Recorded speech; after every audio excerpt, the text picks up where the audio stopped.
steht's lustig, heißer Hopsassa, ich Pudelfänger bin bekannt, bei alt und jung im ganzen Land. Weiß mit dem Locken und Zugehen und mich auf Pfeifen zu verstehen.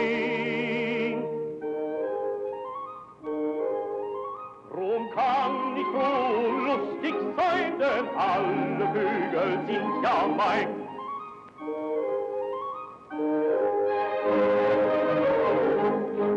Der Vogelfänger bin ich ja stets lustig, heiß Hopsassa, ich Vogelfänger bin bekannt, bei alt und jung im ganzen Land. Ein Netz für Mädchen möchte ich bin sie dutzend weiß für mich. Dann sperrte ich sie bei mir ein, und alle Mädchen wären mein.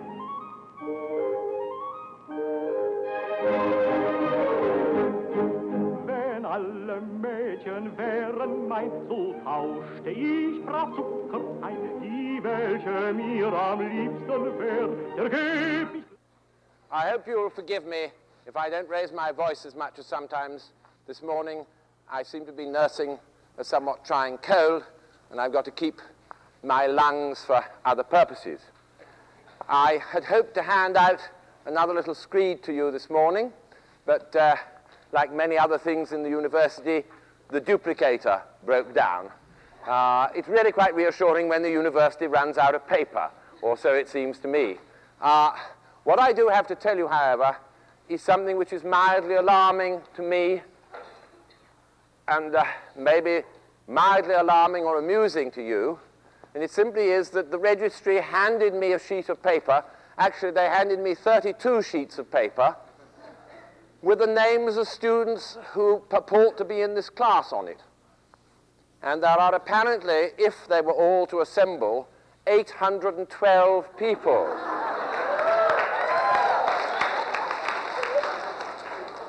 I hardly need point out to you that there are a great deal fewer than 812 people here. I am concerned, however, because I keep on getting funny grunting noises from various sources, students who pester the coordinator, the chairman of the Art History Committee, instead of pestering me. Professor Banham is not to be the receptacle of missiles which should be directed at my head, even if you think he makes a better target, which I'm rather doubtful. I'm also concerned because I am told by my colleagues in the communications building that very few students go to listen to the rehash. I'm also told that the rehash is somewhat dim, that something somehow doesn't get recorded on the celluloid or whatever it is, that the laser beam doesn't quite match the reality. I'm sorry about that. There is nothing I can do about it. The only thing I can do is to ask you how many of you at some stage or other have investigated the audio-visual alternatives. What are they like? Dreadful, terrible, ghastly beyond all belief. Is that a travesty or is that a reality? Okay. Nonetheless, they have to be there. Can you actually hear what I say? Barely.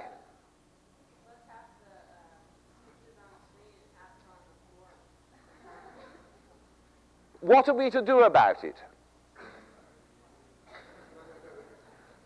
One of the things that's been put to me is that 8:30 in the morning is not a very convenient time. I was fairly aware of that, honestly, but the problem for audio is simply that their various studios are rather booked up. A very nice person rang me up and suggested that there were some facilities in Cowell. For various reasons, I've not had time to check that through. I hope to be able to check that through tomorrow morning. Do you think that some of your colleagues would find it useful? Because I am a little concerned. It means that somewhat under half the students in the class are simply missing one. Well, I mean, it might be they're missing all the lectures. How many of you have an absolutely unbroken record of attendance? I don't mean last Wednesday, dears. I mean, well, put up your hands irrespective of last Wednesday. Let me see how many of you had an unbroken record. How many of you had a sort of broken but still respectable record? Oh, what a bloody respectable lot you are. And how many of you come to about sort of one a week? Oh, honest Injuns. Well, I'm simply going to assume that those of you who don't come do the time-honored thing. Please do come and sit down somewhere, my dears. And I do have to point out to you, yes, there's a spare place next to this gent here. There's a spare place there. Keep your hands up if there's a spare place. And sweetie girl, you know, honestly, come and sit somewhere comfortable. I mean, you can't keep these things. It's not you know. Anyhow, the time-honored way of coping, if you don't go to the lectures, is to do more reading. Would the people whose attendance is somewhat less than perfect indicate by raising their hands if they've been doing a certain amount of reading? Hands up all together, those of you who've been doing a certain amount of reading.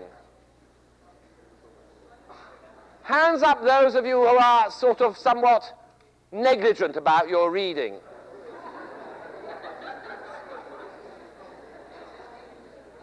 My dears, all I can tell you is that the books are good, they're utterly legible, and that if you do not do a certain amount of reading, you are likely not to do very well when reckoning comes.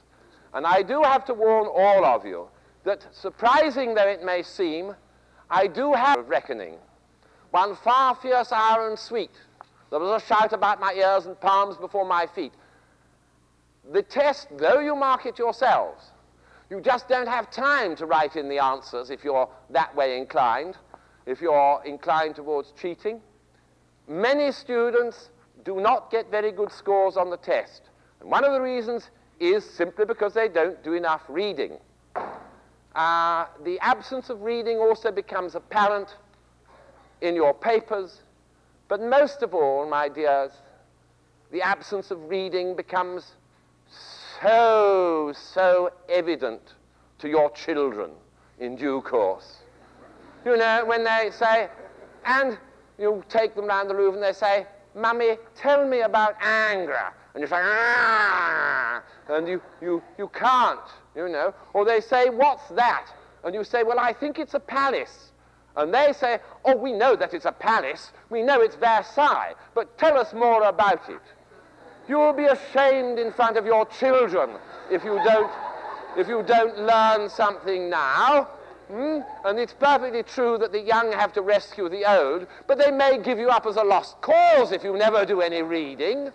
So, stand admonished. How many of you have had a shot at reading John Berger's Ways of Seeing? How many of you have actually done more than have a shot at it, but actually read it? Not bad, but not nearly good enough. How many of you have had a shot at reading Vasily Kandinsky's Concerning the Spiritual and Art?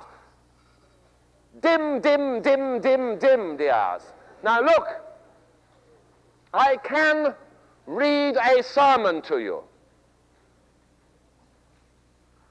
Dearly beloved children. And the truth is that I don't recommend those books so that you just play fast and loose. Those are very short books, and those are very good books.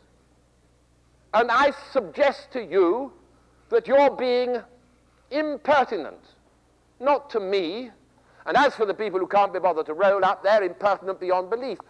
But these are the great endeavors of humankind.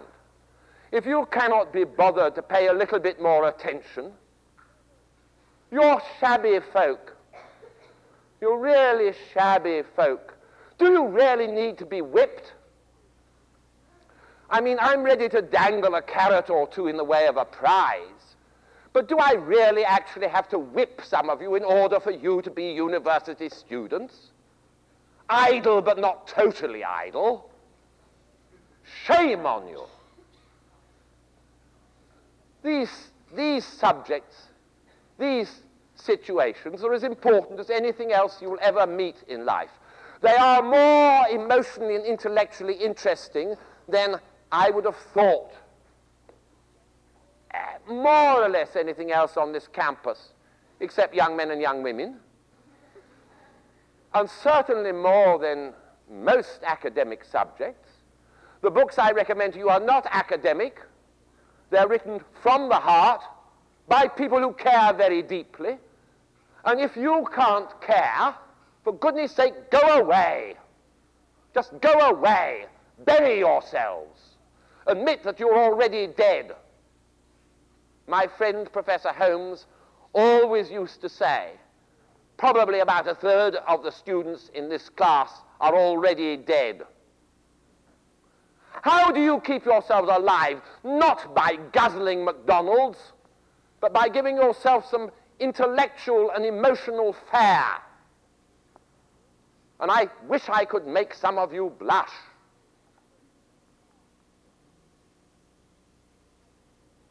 It is shameful for students who, after all, inherit a tradition in which we would have to think that Socrates and Plato are the first great figures. You inherit that tradition. What would you do if Einstein came up to you and said, well, what do you think of Mondrian? And you were to say, well, who's he? For goodness sake, dears, I don't really have to do anything except mention things, and you should be wildly eager to learn. Are you undernourished? I mean, don't you have any physical, what's wrong with you? Don't you feel any kind of energy? I'm nearly 3 times the age of most of you. 3 times the age of a great many of you, just about. I have a little energy. For goodness sake, cease slopping about. For your own sakes, not for my sake. And again, for the sake of your children. For the sake of the world. If you can't do this kind of work, don't think that you're going to be able to do the other kind of work. You won't be able to do anything about apartheid or Nicaragua or whatever. If you can't do this kind of work, this is child's play compared with some of the rest of it. You really, there's nothing else I can say to you. You know perfectly well that I cannot force you to work. I can only exhort you to work. You are, I think, somewhat worse than the last lot I had. That's, of course, a rather mean thing to say, but perhaps that'll make you a little ashamed. I don't even know that that's true. Even if you were a great deal better than the last lot, you'd still be not as good as you should and could be. What's wrong with you, dears? What is wrong with you? Please, what is wrong that you can't take things a little bit more seriously? Is it because I make a joke or two? Don't be misled. Serious things can always afford a joke. Indeed, the most serious things are almost always accompanied by a joke. You remember when Mercutio is dying, and he knows he's dying, he dies with a couple of jests on his lips because he has a sense of human dignity. And you need to have a little bit more of a sense of human dignity. If you do not work a little bit more forcefully and to the point, you are going to let each other down. Just imagine you're coming together in another 20, 30 years' time. Because when this is over, many of you, unless you get into better habits, will never read another book in your lives. Unless you get into better habits. Now is the time when you can establish your souls. You can establish some inner fire. And let me also tell you one other thing. That the arts are those things which inspire and console. And during the course of your life, you're going to need some consolation.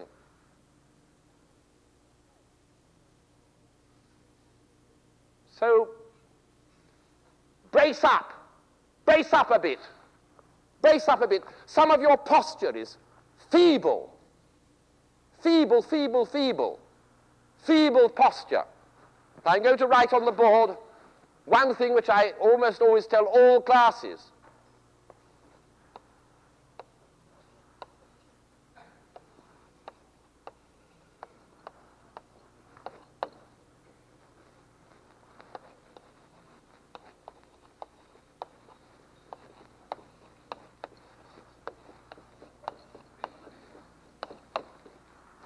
And I've done enough.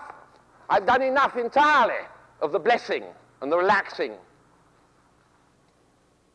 You need to have a great big firework under most of you to just get you going. And I can't provide much of it myself. You've got to learn to work and act for yourselves. You cannot expect, do you really want the world to consist of a series of drill masters who order you this way and order you that way? Because if you don't work a little bit more for yourselves, that's exactly what you're asking for, dears. You may think that you do not wish a totalitarian, indeed a fascist state. But if you are not ready to work harder for yourselves, you will certainly get a totalitarian, fascist state. And if you bring yourself to a university, and I know perfectly well how many of you are pushed into a university by your silly counselors or by your eager, over-ambitious parents, or by legacies from your great aunts, or because your contemporaries are going.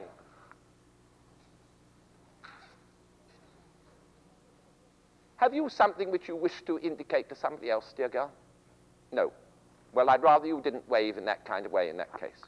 I'm sorry, but this is not a moment for fun and games. There are moments for fun and games, and I indicate that perfectly well. But if you really don't think you should be in a university, you should probably leave it for a bit. You can always come back when you're in the right state of mind. And there's nothing shameful in not being at university. There's nothing shameful in recognizing that universities are not necessarily very good places at the present time, or they're certainly not necessarily the place for you. But you do yourself enormous harm if you come to a university and then don't pay attention to what it has to offer. I mean, you do exactly the same harm. Imagine going to heaven and saying, oh dear, this is so boring. I don't really like the decor very much. And those hymns they sing are rather sort of last year's concoctions. Not amplified enough for me. If you don't like the place, don't come to it. You're old enough to make that kind of decision for yourselves now. If you don't intend to work in this class, don't come to this class. You should be above just cashing a bit of cheap credit. And I'm not really the right person to cash cheap credit with, honestly, because I do trust you. And so that there is involved, amongst other things, a breach of trust. You expect other people to perform for you. Well, you perform for them. If you do not understand that reciprocation is fundamental to this life, you have understood nothing. You wouldn't care for it, or some of you perhaps would, but you'd be perverse people, if somebody you were making love to didn't reciprocate in any way. Well, there is a way of reciprocating to your professors. And there's a way of reciprocating not so much to your professors, but to the situation.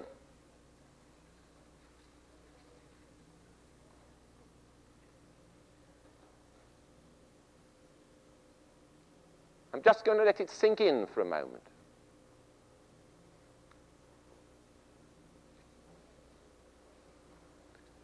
My father always told me that he'd cut me off without a penny if I dared to become a bishop.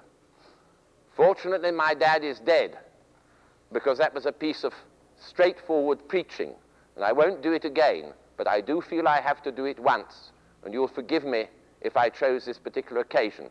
I'll try not to do it again. But please, please, just do that little bit of work. Can you not? Is it not really appropriate? Yes? I think so, dears. You're poor fish anyhow if you don't, and that's my last word. Poor fish if you don't do a bit of work. Now, I'm going to talk to you for a moment about why I played to you a bit of Mozart Magic Flute. And it is really quite interesting. Mozart wrote the Magic Flute, I think, in the late 1780s. It might even be in the early 1790s. And he wrote it in Vienna. And notice that Vienna is not a great center of the visual arts, but is a great, great center of music. What is a magic flute ostensibly about? Well, there's a wonderful character who's a high priest called Zarastro, and there's another wonderful character who does coloratura soprano work, which I will not try to imitate, who is called the Queen of the Night. And these, as you can see, are extremely allegorical creatures. And then you actually heard a bit of the song of Papageno.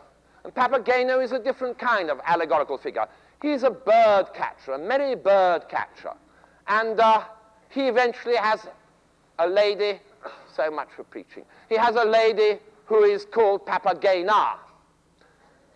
And the temple of Osiris, and a highly allegorical world. But behind that world is something quite other. It is Freemasonry, and it is a notion of dealing with contemporary problems. And one of the interesting issues is whether you talk about contemporary problems in a contemporary language or whether you talk about contemporary problems in an historical language. Now, we've seen that Hogarth talks about contemporary problems in a contemporary language. He shows you people off the streets. What happens to a considerable extent in the later 18th century is that there's a move away from dealing with contemporary subject matter in a contemporary mode. And indeed, in order, in a way, to make the method, to make the message more powerful, a group of artists decide to associate contemporary problems with history and say, look, this is a problem for the Greeks, this is a problem for the Romans, of course it's going to be a problem for us. And they find an artistic language which we call Neoclassicism, in which to say very poignantly and very fiercely certain things which you might normally think would be said in, so to speak, contemporary costume. And in that way, J.L. David, whom I want to talk about to some extent today, is really not unlike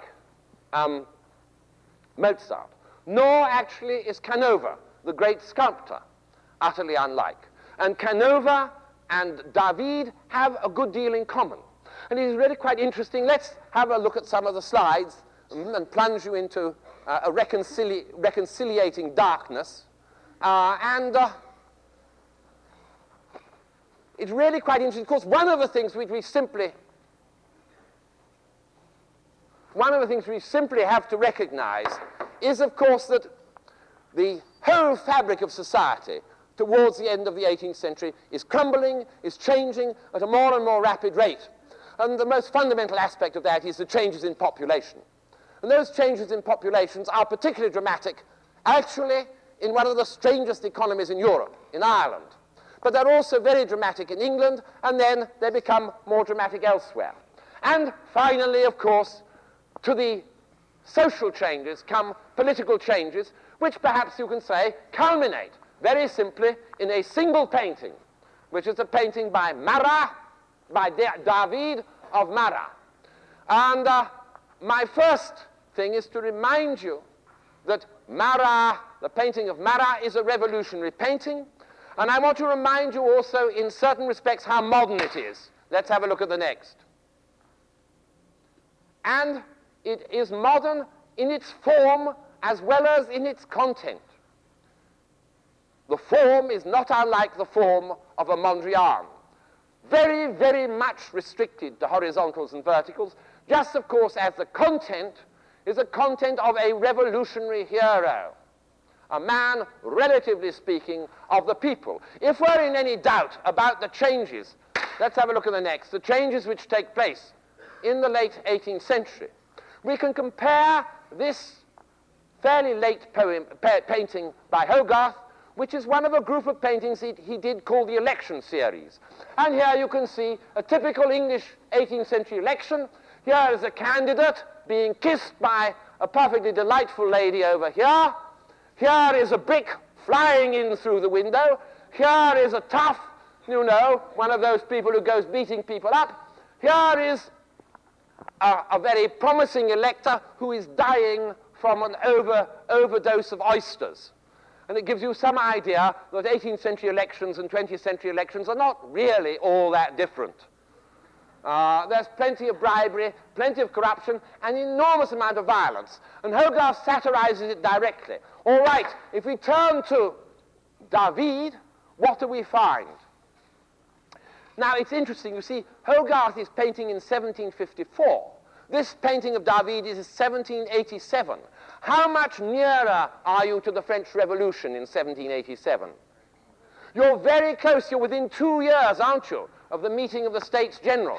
And what is this about? It obviously is not about, initially, the French monarchy, is it? What is the subject matter, dears? It is the death of Socrates. And here is Socrates about to take his hemlock, and here is one of his friends who can't bear the sight of it, and here is Socrates, a noble philosopher, absolutely fearless, opposing intellectually the state. Now, what do you think that means? How do you think people in 1787 interpreted that? Do you think they simply said, oh, well, really quite interesting, Socrates was a fascinating old geezer, wasn't he? Do you think that that's their attitude? Or do you think they said, well, I'm really not terribly fond of elderly gentlemen in the nude? Or do you think they said, well, it's an interesting composition? Well, some of them, of course, said it's an interesting composition. But what do you think they were really thinking? Who do you think that they thought Socrates was like?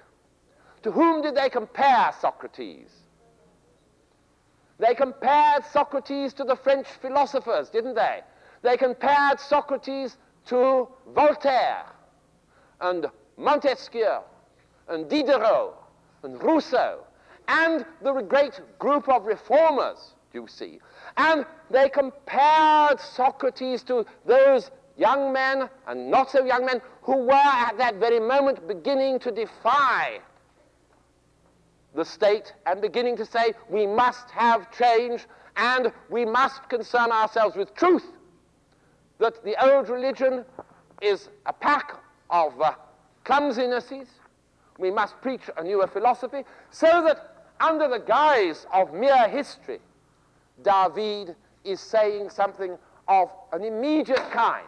All right, let's go on, because you cannot overestimate the kind of visual changes which were brought about by really the confluence of two things, you see.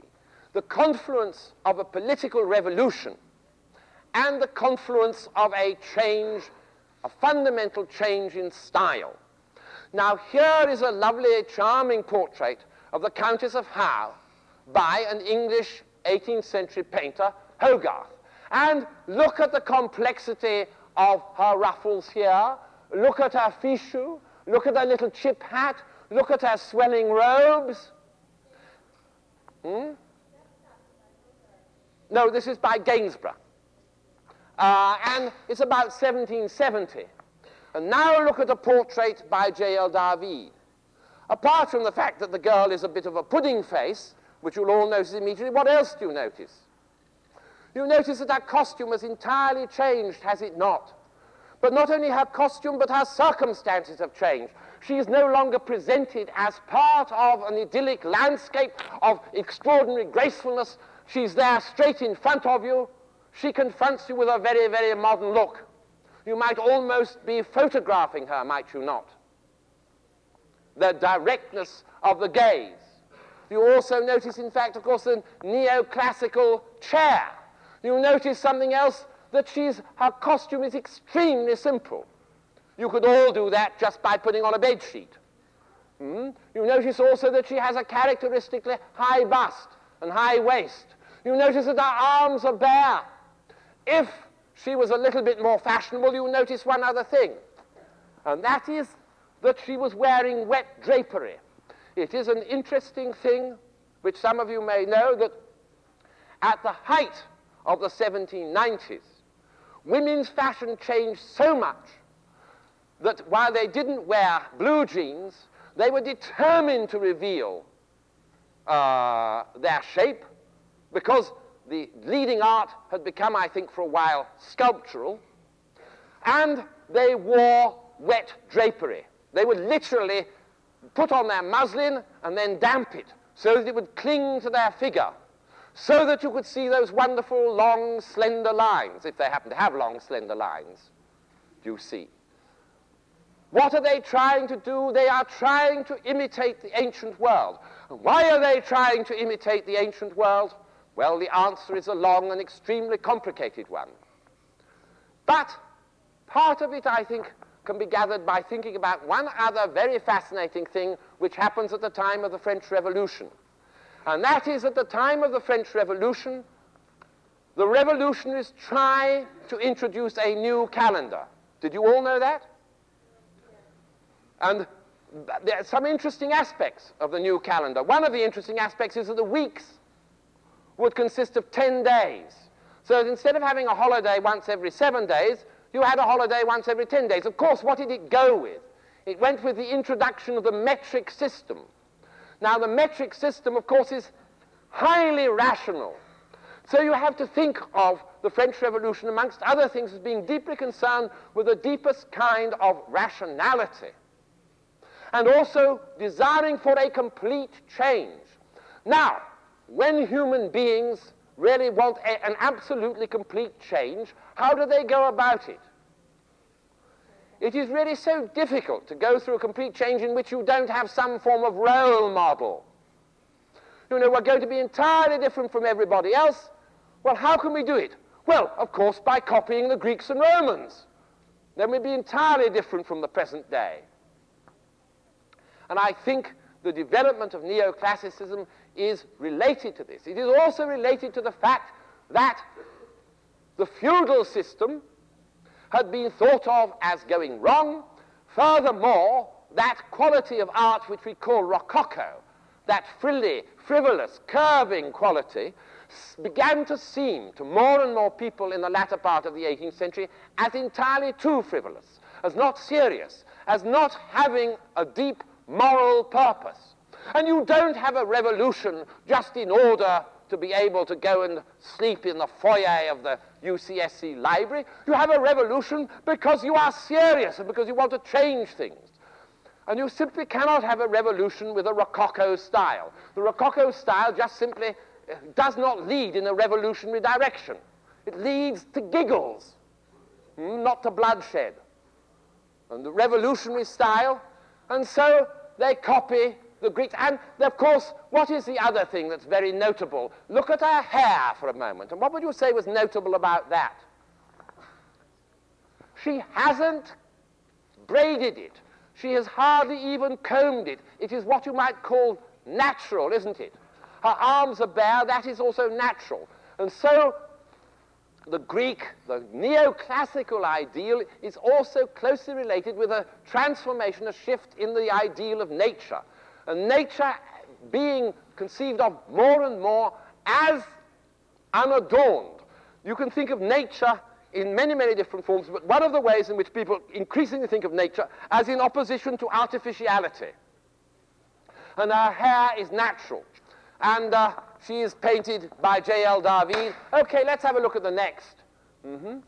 Another painting which is usually attributed to David, so that you can see he's a wonderful portrait painter, isn't he? And now, who would this be?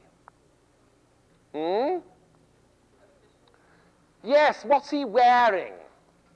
He's wearing the tricolor, the tricolor, the tricolor, the red, white, and blue, the cockade of the revolutionaries. And he's a revolutionary deputy, and he's wearing a revolutionary sash.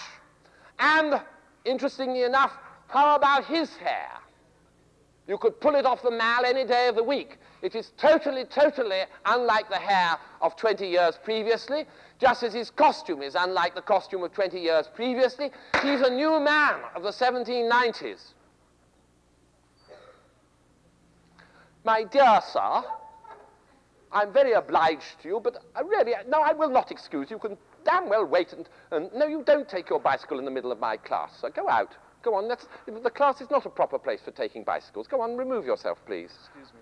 No, sir, will you please not come and interrupt my class by removing a bicycle at this stage?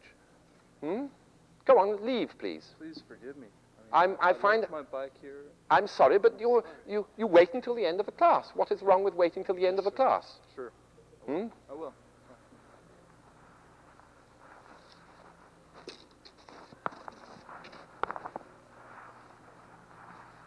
I'm sorry, but there is a limit.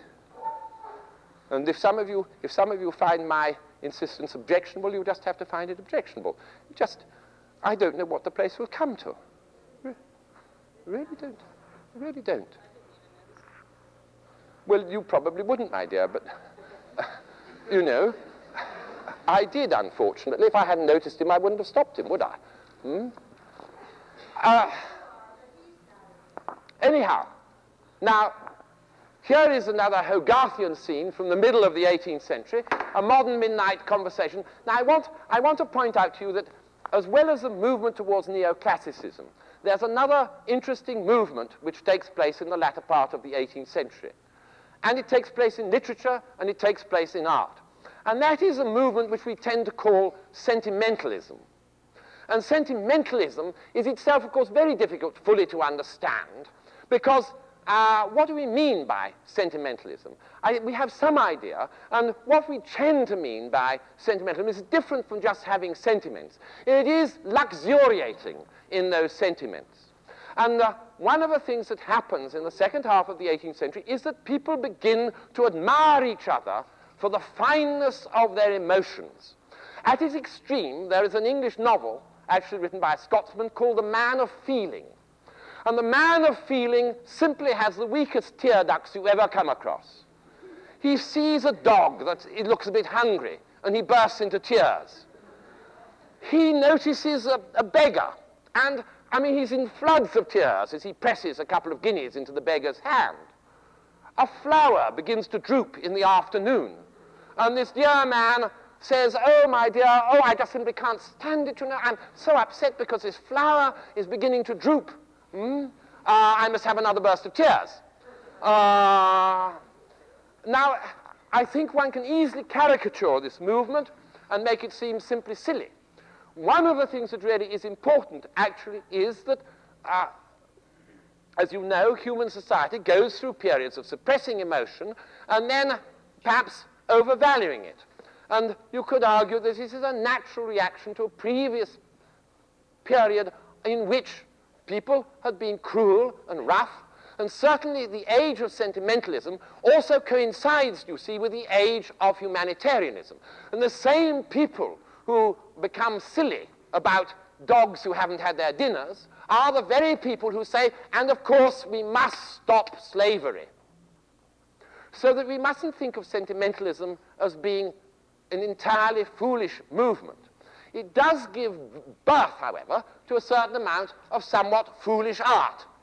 And the most obvious exponent of the sentimental mode is a French artist called Greuze, G-R-E-U-Z-E.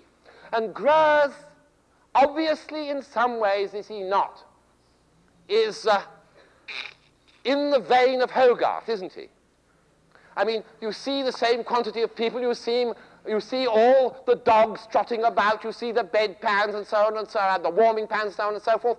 And what is the story? Well, it's the punished son, the repentant son. And he's obviously gone away. It's a version of the prodigal, and he's obviously been a very, very, very loose creature indeed. And he comes home to find that his father has just expired.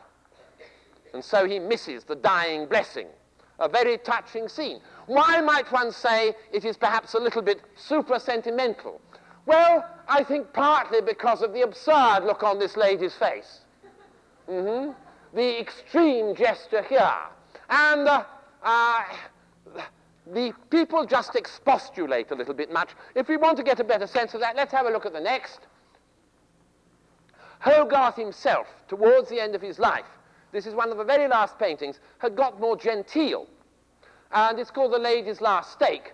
And she is obviously thinking whether she shall render up her virtue to this young gentleman who has already won her jewels and everything else. But you can see that this method of storytelling is now very refined, is it not?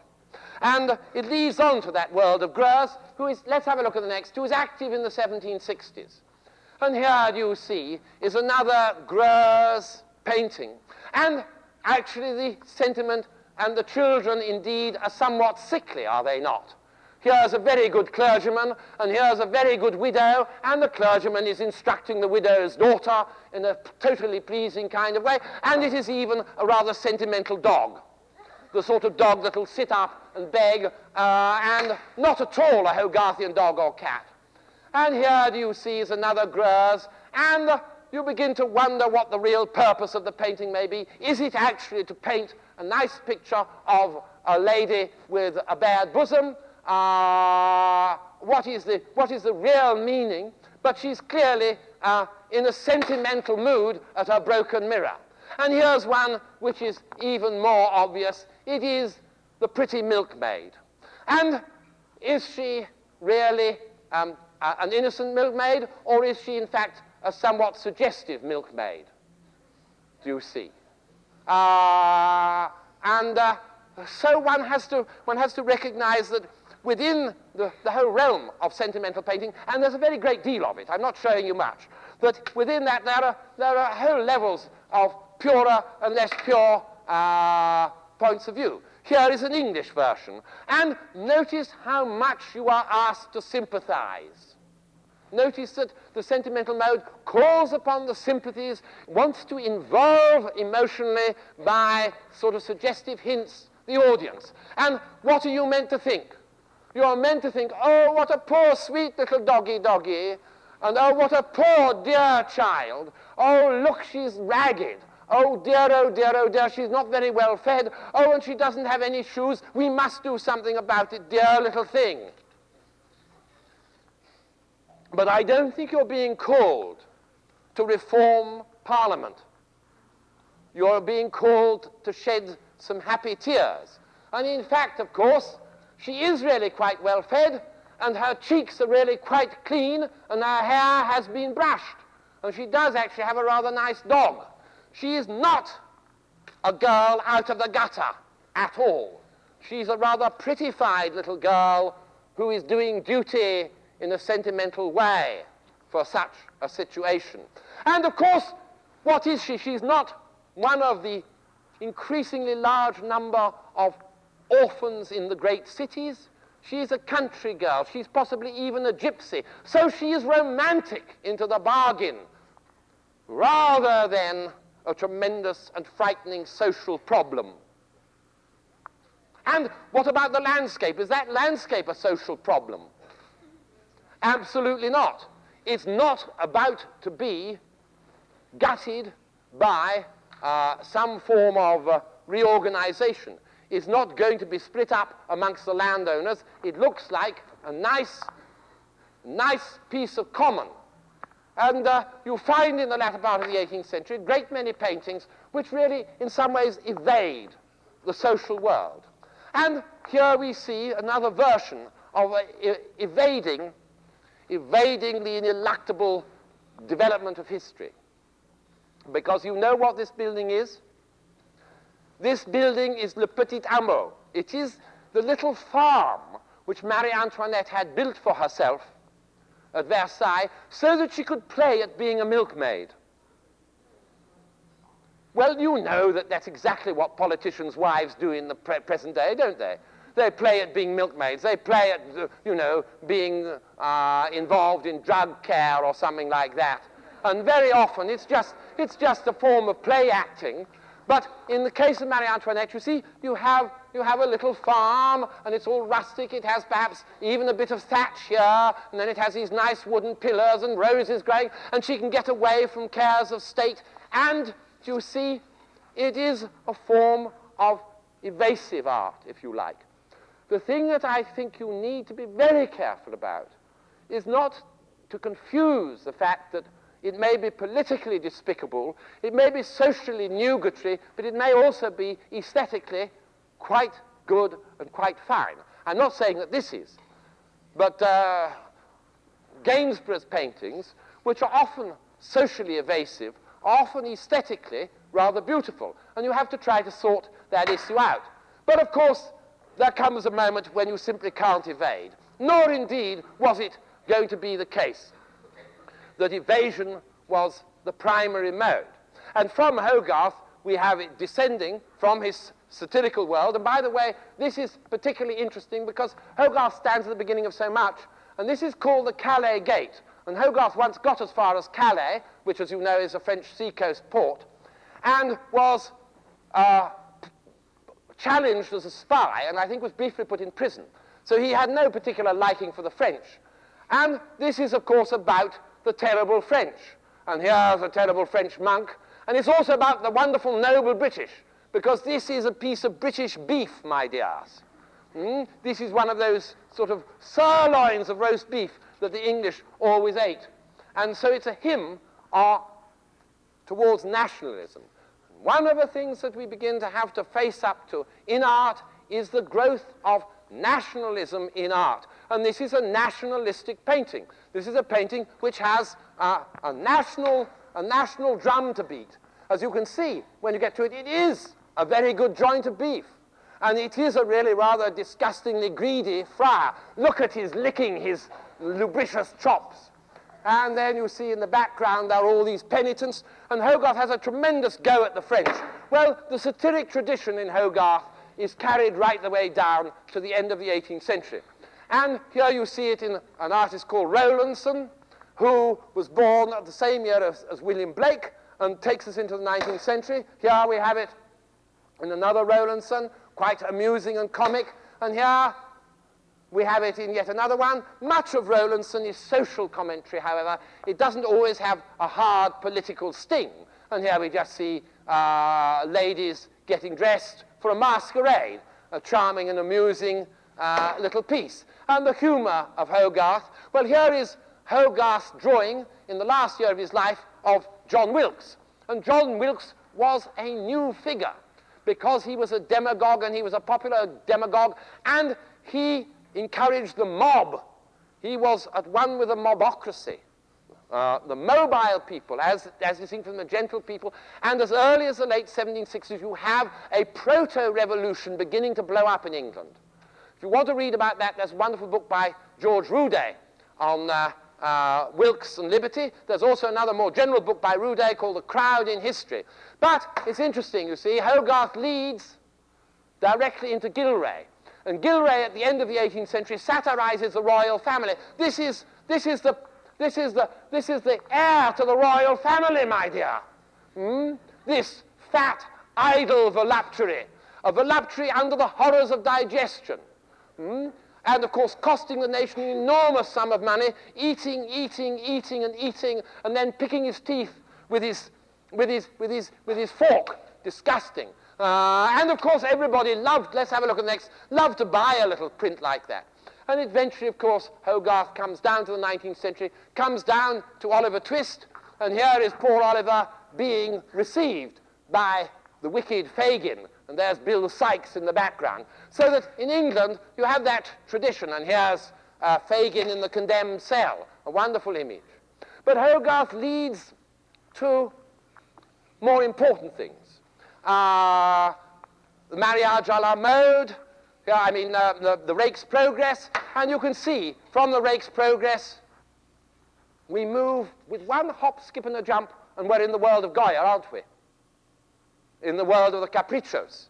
Exactly the same kind of content, but done with a great deal more ferocity. Okay, or this is, I think, a more interesting one. This is Night, one of the 4 times a day by Hogarth, and I just thought that you know, I think Goya must have studied Hogarth very deeply because it reminded me immediately of a very famous Goya.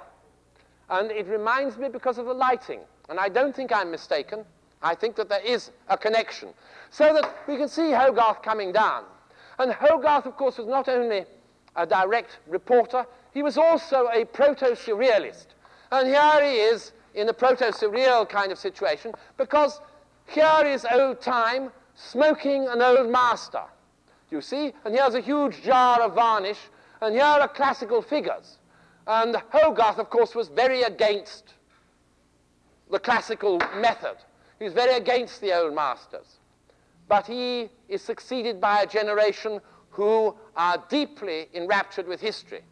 And perhaps as interesting as any of them is Heinrich Fusselli, who was born in 1741 and died in 1825, and who in 1781 electrified London and indeed the continent by this painting, which comes out of Hogarth's surrealistic aspects, I think, and it is called The Nightmare. And you can see the nightmare, the horse of the nightmare, which goes back to the 16th century, peeping in through the window. You see a woman already in what kind of clothes? In neoclassical clothes, with neoclassical arms, with those heavy neoclassical elbows, in a position of utter abandon, as the most terrible hobgoblin sits like indigestion on her stomach and weighs her down and maybe is going to vampirize her. And of course, it is that preoccupation which goes with excessive rationality, the preoccupation with the irrational. And as the 18th century comes towards its end, you can feel it in Fuseli, you can feel it in Goya, you can feel it in a great many artists, a preoccupation with the irrational, with the gigantic, with the sublime. And let us remember that Neoclassicism and Romanticism are closely allied activities. And they shade the pictorial style of Neoclassicism shades into a whole world of Romanticism, a whole world of individualism, a whole world of dreams and symbols and excesses and extraordinarynesses, which of course go with the actual historical events of the French Revolution. All right, well, let's think a teeny bit about Neoclassicism. And what are some of its sources? Well, I'll show you this interesting little room, which is a room in an English house called Osterley. The tapestries were actually designed by Boucher. And in the very same house as these pretty pink tapestries with their festoons in the height of the Rococo style, there is another room which is called the Etruscan Room. Now, you can see this totally different, isn't it? It's different in color, it's different in mood, it's different in decoration. And what do you see here? You see these little medallions and you see these little figures, and the little figures are all designed after ancient Roman bronzes. And the festoons are the sort of similar to little ancient Roman lamps. And one of the most fundamental things, let's have a look at the next, you simply have to remember, is that in the 18th century, there is an enormous archaeological effort of a visual kind. And that archaeological effort is involved with the disinterment of first Herculaneum in the 1730s and then Pompeii. Now, you cannot exaggerate easily the enormous importance of this, because what it did was to provide a completely new set of sources for understanding ancient art. They are very, very important, particularly for one thing. I mean, ancient bronzes had been in circulation forever. Ancient cameos had been in circulation forever. Ancient statuary was always being dug up. You can remember Michelangelo going and visiting the site of the Laocoon when it was dug up in 1506. But ancient painting was so little known about. And the extraordinary importance of Pompeii is actually twofold. First of all, it reveals a great deal of Greco-Roman painting directly, wall frescoes. And this is a copy, this is a contemporary late 18th century engraving of a wall fresco from Pompeii called the Cellar of Loves. But the other thing which you could see in that room, the Etruscan Room, so-called, in Osterley, because they thought that the pots were Etruscan, the Etruscan Room at Osterley was a fresh revelation of Greek vase painting. Now, Greek vase painting, what is the crucial aspect of Greek vase painting? It is that it is entirely linear, and that the great importance is placed upon silhouette, so that Rococo is not important in terms of silhouette. Rococo is not a fundamentally linear style. The new style that comes in is linear. It has to do with silhouette. It is deeply involved with the sculptural. It is deeply involved with profile, because the silhouette is so much clearer in profile. The three-quarter face reveals nothing in the way of a silhouette, but the profile reveals everything when you silhouettize it. And so you can see that any form of silhouette is important, and of course there's a fresh infusion of severity in some aspects. Now, Pompeii and Herculaneum is a great part of it, and the Kingdom of Naples does it. But there are also other things. You can see immediately the influence of that little wall painting, can't you? This is by Count Vienne, and here we are, exactly the same kind of little sweeties, being held up for sale. You notice that it's been made a little bit 18th century because there's now a rather nice little tablecloth on the table. And the girls are, in fact, quite modern girls. And, you know, if only it had been painted by Hogarth, there'd be a little dog there.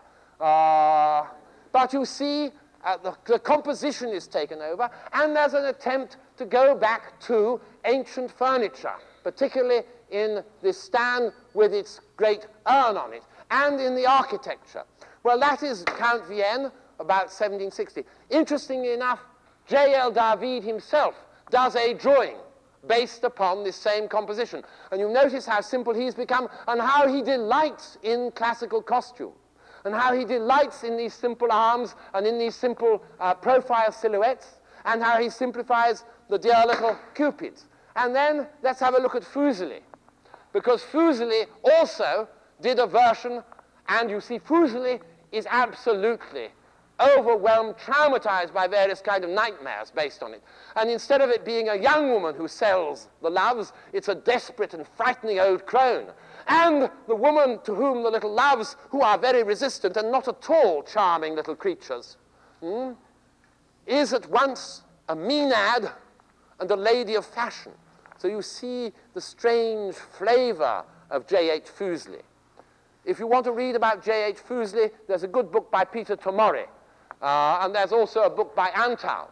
And he's an interesting artist. But you see there directly the influence of these paintings. And of course, as I say, it isn't just Herculaneum and Pompeii. The very impetus that took people down to look at Herculaneum and Pompeii also made them stop at the South Italian site of Paestum. And this is Piranesi, the great engraver of Roman antiquities, going down in a late publication to Paestum and introducing the learned world to very, very early Greek architecture. You look at this and you see the entasis, the swelling of the columns, you see the narrowness of the necks, and you are faced with an architecture which is much, much, much more primitive. So the architects of the late 18th century begin to adopt the Greek rather than the Roman style of the ancient world. And of course it stretches beyond Paestum. Stuart and Revit go to Athens, and they publish the Parthenon accurately for the first time in 1762, so that the infusion of new information is not simply Herculaneum Pompeii, but it is the whole of the Mediterranean. Indeed, Robert Wood goes to Palmyra, and so there's a whole new view of the ancient world. And what does it result in?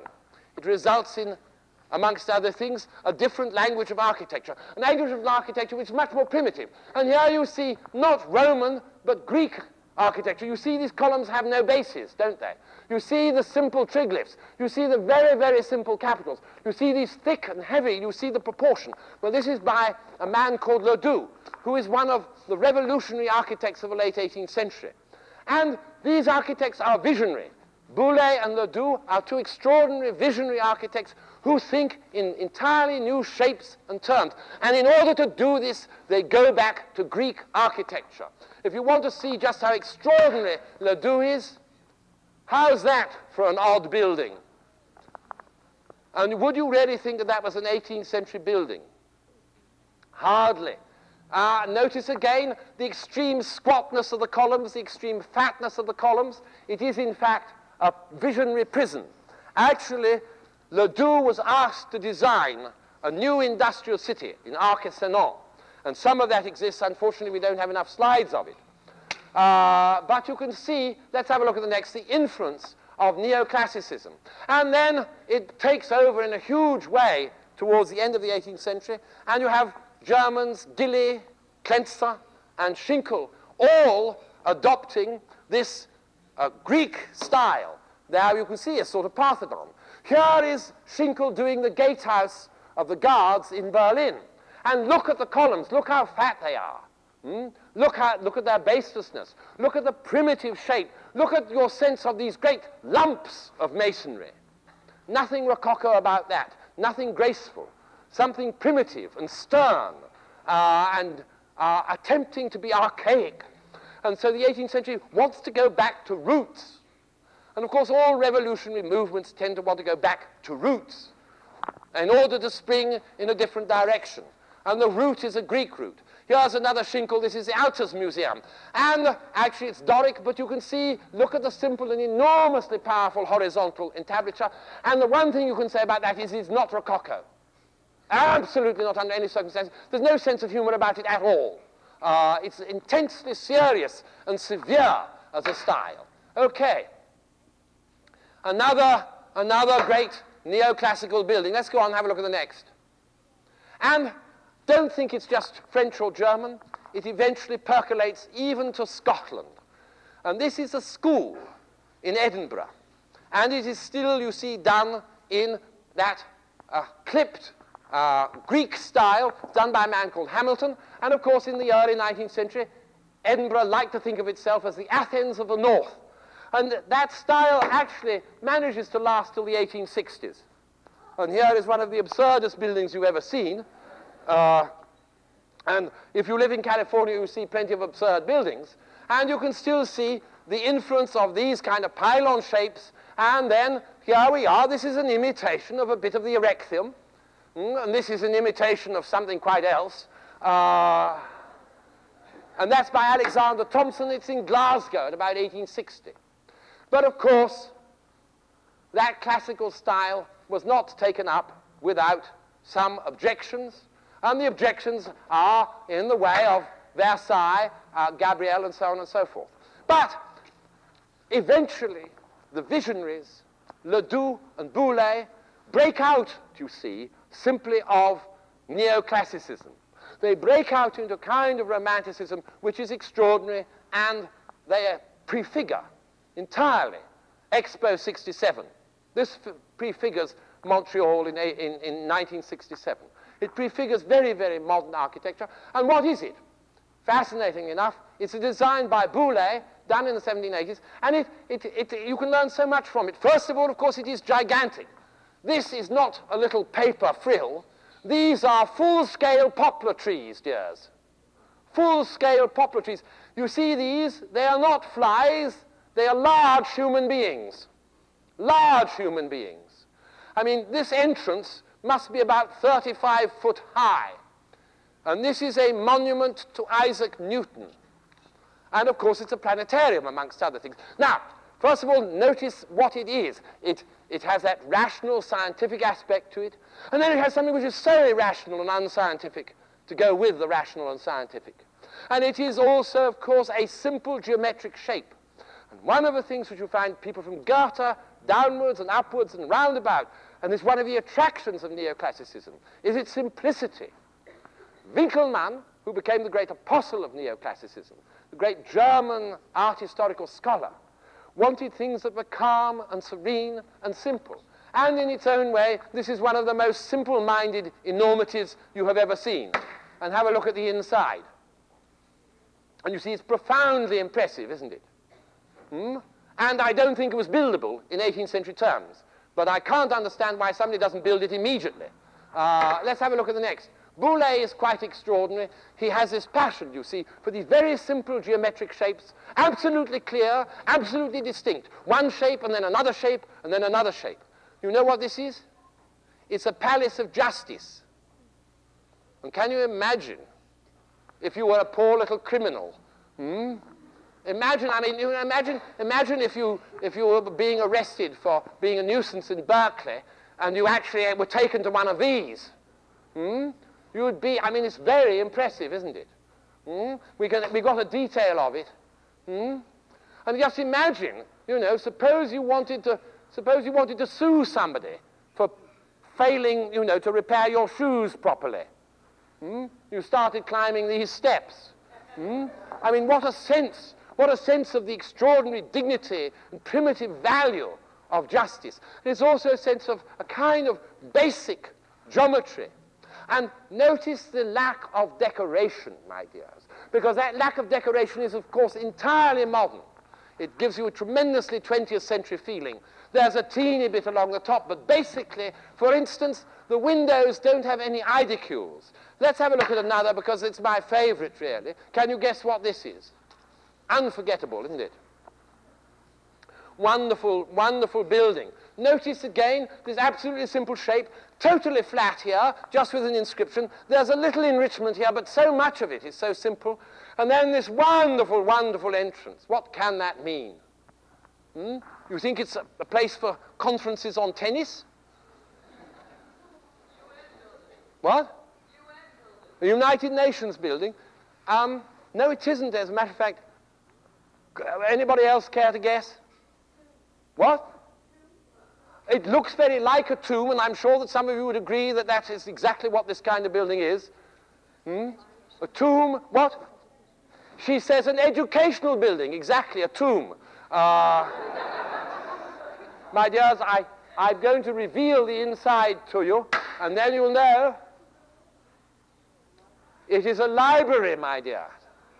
What a wonderful library. You'd have to be very quiet, wouldn't you, in that library? And I just want to show you a detail, so to give you some idea. And then you look at the, isn't that wonderful? Marvelous and wonderful, fascinating drawings. Finally, of course, we can move from painting and architecture to sculpture.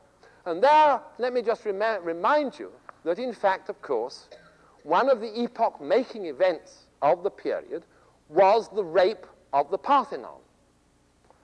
An Englishman called Elgin, actually was a Scotsman, who was a peer of the realm and who was dotty about art, took his team to Athens in the 1790s, had the most tremendous difficulty getting the right kind of passports and so on, and then proceeded to take down the marbles on the east pediment and the west pediment, and the great marbles of the frieze of the Parthenon, and some of them fell into French hands, one or two bits got sunk, most of them arrived in London, and you know the fascinating thing is that many of the connoisseurs said, but these are fakes, these aren't Greek art at all, they're late copies.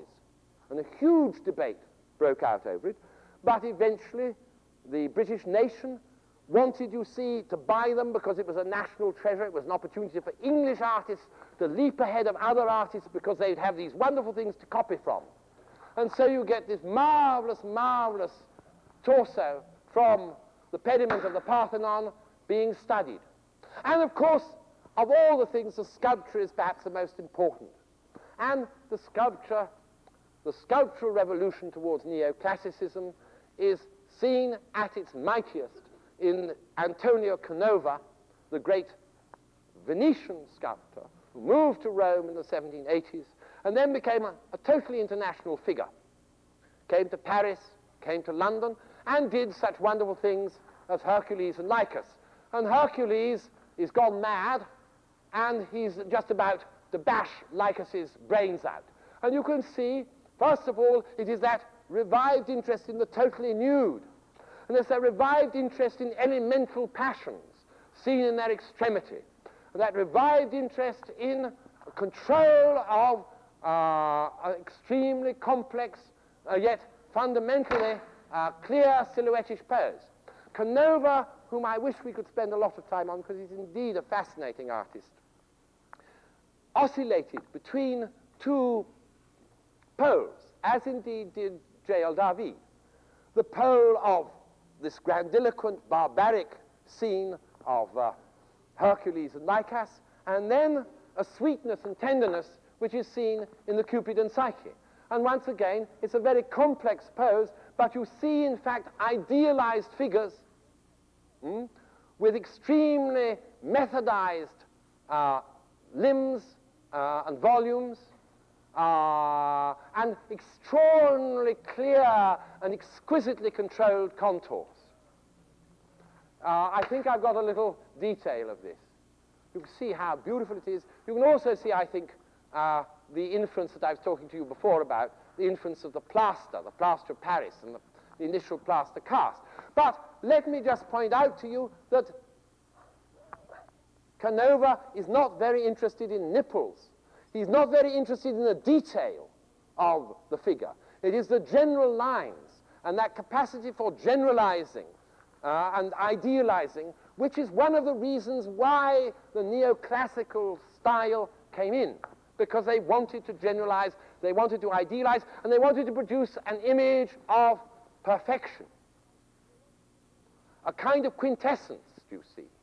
A quintessence. It's a quintessence of violence, or a quintessence of sweetness, or a quintessence of sadness, or a quintessence of glory, but something which sums up directly and completely. Here is a detail from the Hercules and Lycas, and you can see there the extreme of emotion in Lycas's face. Let's have a look at the next. And, in fact, of course, we find in J.L. David the Rape of the Sabines.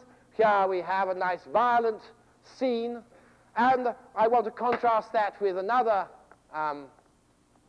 J.L. David. Just as Canova has violence and grandeur and then sweetness and delight, so David will move in the neoclassical world and in the neoclassical mode from the Rape of the Sabines to Alexander and Campaspe, a domestic and sweet scene. What is the time? 12:45. Well, I shall deal with David at length on Wednesday. Thank you.